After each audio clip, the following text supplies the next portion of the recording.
আপনাদের সঙ্গে একটা নতুন রেসিপি শেয়ার করছি, ডিমের চপ। তাহলে দেখে নিন আমি কিভাবে বানাচ্ছি ডিমের চপটা। এখানে আমি নুন দিয়ে আলুটাকে সিদ্ধ করে নিয়েছি।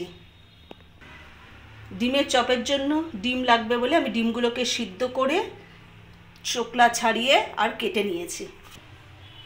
এখানে কেটে নিয়েছি পেঁয়াজ কুচি, টমেটো কুচি, ক্যাপসিকাম কুচি আর কাঁচা লঙ্কা আর ধনেপাতা কুচি। এবার আমি গ্যাসটাকে জ্বালিয়ে নিচ্ছি। কড়াইটা গরম হয়ে গেছে, আমি এখানে সাদা তেল দিয়ে দিচ্ছি একটু অল্প পরিমাণ। তেলটা গরম হয়ে গেছে, আমি এর মধ্যে একটু ফোড়নে কালো জিরে দিয়ে দেবো।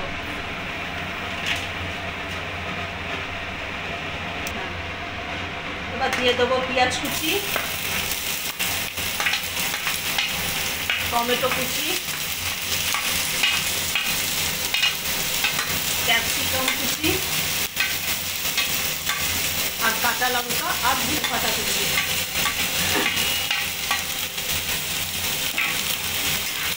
এগুলোকে ভালো করে নাড়িয়ে নেব।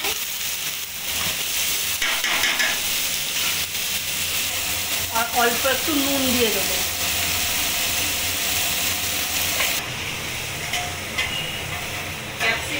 ক্যাপসিকাম আর পেঁয়াজটা ভালো করে ভাজা ভাজা হয়ে গেছে। এবার একে একে মশলাগুলো দিয়ে দেবো। গ্যাসের ফ্লেমটা একটু আস্তে করে দেবো।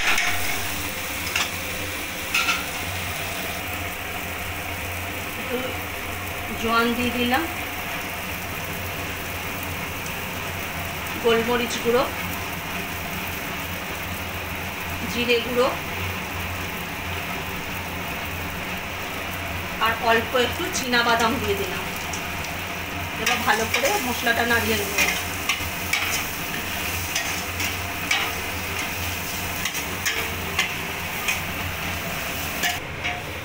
মশলাটা ভালো করে ভাজা হয়ে গেছে, এবার সিদ্ধ করে রাখা আলুটা দিয়ে দেবো।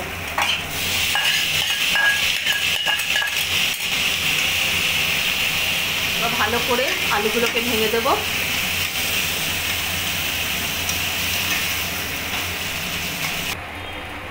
অল্প একটু নুন দিয়ে দিলাম। পুরটা রেডি হয়ে গেছে, এবার আমি নামিয়ে নেব। আলুর যে পুরটা তৈরি করেছিলাম সেটা একটু ঠান্ডা হয়ে গেছে। এবার এর মধ্যে পাউরুটির ছোট ছোট যে টুকরো করে রেখে দিয়েছি সেগুলো এর মধ্যে দিয়ে দেব।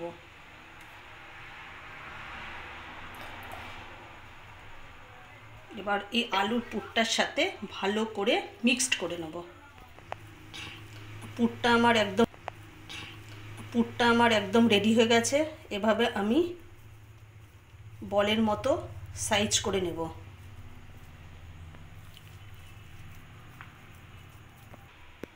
সবগুলো বলের মতো করা হয়ে গেছে। এবার দেখুন আমি কি করে নিচ্ছি।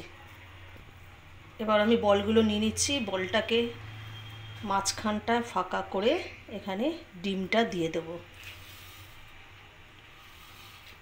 দিয়ে আস্তে আস্তে করে আমি এই আলুর যে পুরটা আছে এটা দিয়ে ওপরটা ঢেকে দেব।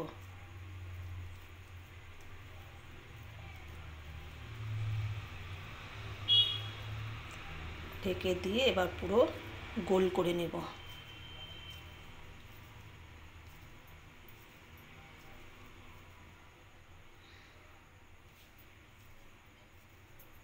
এইভাবে সমস্ত ডিমগুলোকে আমি এইভাবেই করে নেব। আর একটা আমি দেখিয়ে দিচ্ছি। মাঝখানে ডিমটাকে দিয়ে সাইড থেকে আলু দিয়ে ভালো করে আলুগুলোকে নিয়ে ঢেকে দেবেন।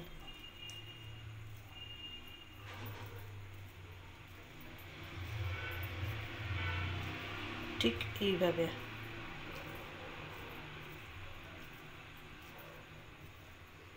এইভাবেই আমি সমস্ত ডিমের চপগুলোকে রেডি করে নেব। এগুলোকে সমস্ত শেপ দেওয়া হয়ে গেছে।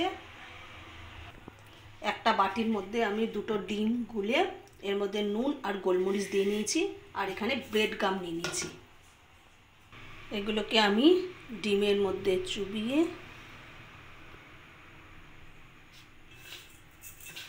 ব্রেড গামের কোট করে নেব।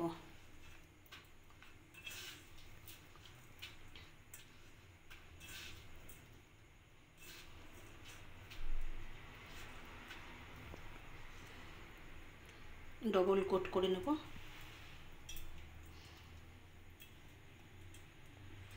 আর একবার আমি ডিমের মধ্যে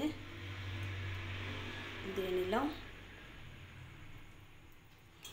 এখানে আর একবার ব্রেড ক্রামের মধ্যে এটাকে কোট করে নিচ্ছি।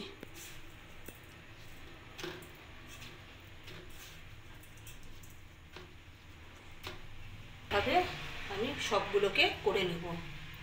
আবার আমি আর একটা নিয়ে নিয়েছি, ডিমের মধ্যে চুবিয়ে দিলাম, দিয়ে এবার ব্রেড ক্রামের মধ্যে কোট করে নেব।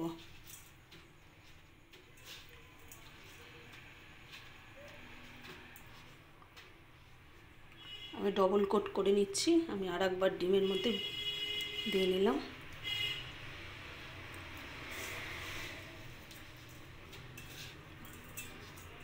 এইভাবে ডবল কোট করে নিচ্ছি।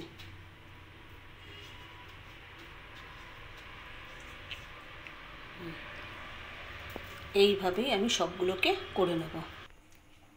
এখন আমরা কড়াইটা বসিয়ে নিয়েছি।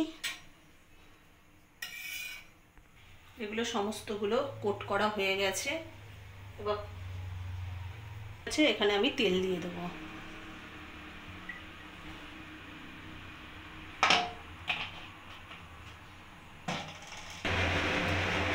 তেলটা গরম হয়ে গেছে।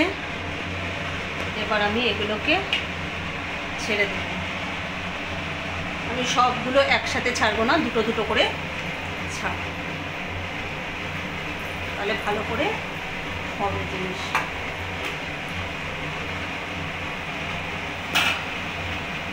গ্যাসের ফ্লেমটা আমি একটু জোরে দিয়ে দিলাম।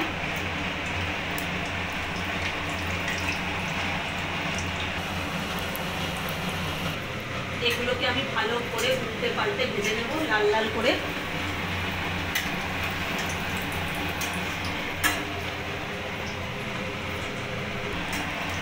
এগুলো লাল করে ভাজা হয়ে গেছে, এগুলোকে আমি তুলে নেব।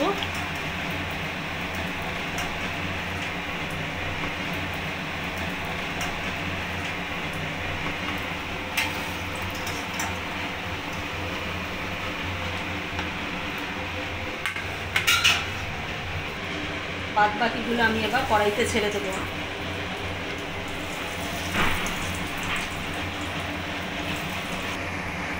এগুলো হয়ে গেছে, এগুলোকে আমি তুলে নেব।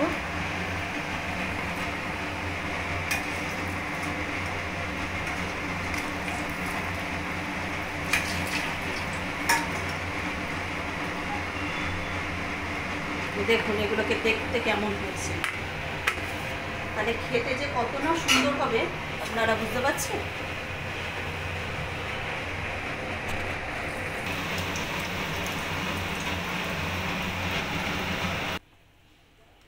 সবগুলো ভাজা হয়ে গেছে। একটা ভেঙে দেখাচ্ছি আপনাদের সবাইকে, দেখুন কতটা সুন্দর হয়েছে।